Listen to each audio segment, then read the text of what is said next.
রাস্তার জল বিদ্যুতের দাবির আড়ালে ফুটব্রিজের টেন্ডার বিতর্ক। মেন্দি চৌমোহনীর অবরোধের ঘিরে নতুন প্রশ্ন।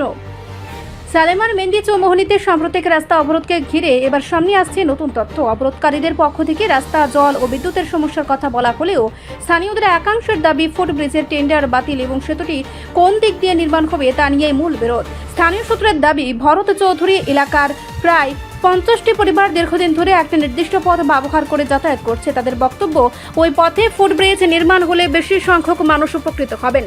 বৃহত্তর জনস্বার্থের কথা বিবেচনা করে সুরমার বিধায়িকা ও বিএসসি চেয়ারম্যান অবস্থান নিয়েছেন বলে তাদের দাবি।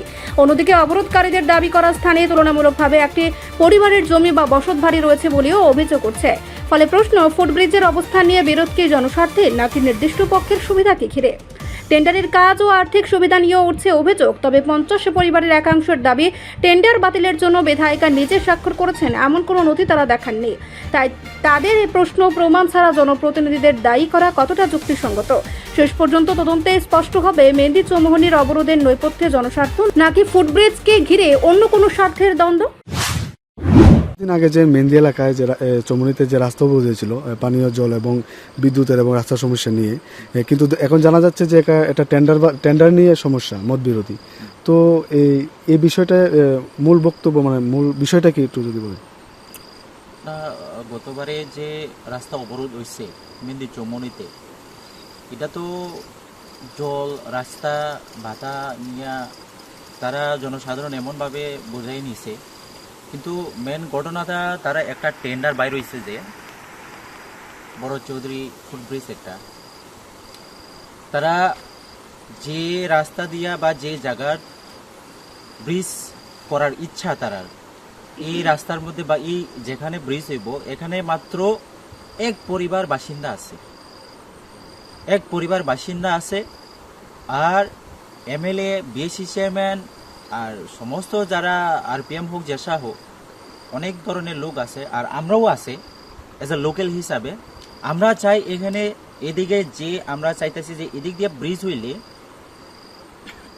35 পরিবার এদিকে আছে, আরও এদিকে 15 থেকে 20 পরিবার তারা এদিক ব্রিজ হলে তারা বেনিফিট পাইব। আমরা চাই এদিক দিয়া হোক, আর তারা চাই তাড়াতাড়ি কাজ করাইয়া টেন্ডারের টাকা কিভাবে নিজের স্বার্থে করণ যায়, কিভাবে নিজে লোন যায়, তারা এই স্বার্থে খালি ফার্স্ট বিট, সেকেন্ড বিট খোলো, এই বক্তব্যতা করছে তারা।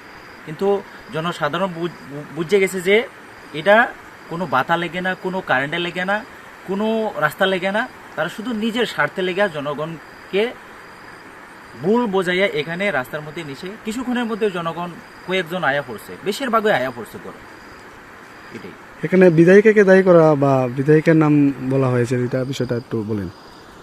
আমরা বিধায়িকা সুরমার জন্য, আমরা মেন্দির জন্য যথেষ্ট কাজ করছে।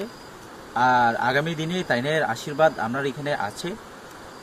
আমরাও চাই, আমরা বিধায়িকার মতন আমরাও চাই বিধায়িকার মাধ্যমে এই কাজটা সম্পন্ন হয়েছে। আমরা পাইতে যাইতেছি যে এটা হবে। বিধায়িকা চাইতেছে, বিএসসি চেয়ারম্যানও চাইতেছে।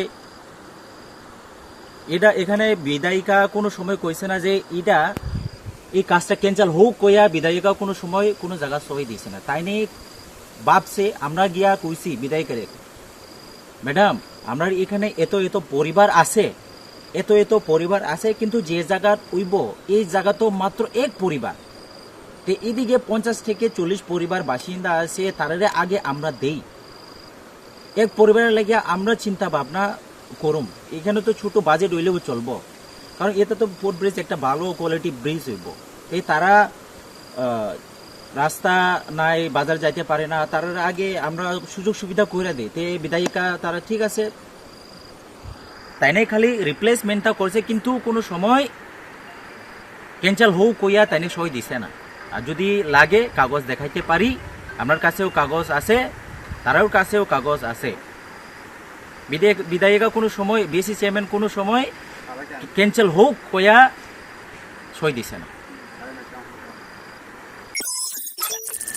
রিপোর্ট, সংবাদ প্রতীক্ষা।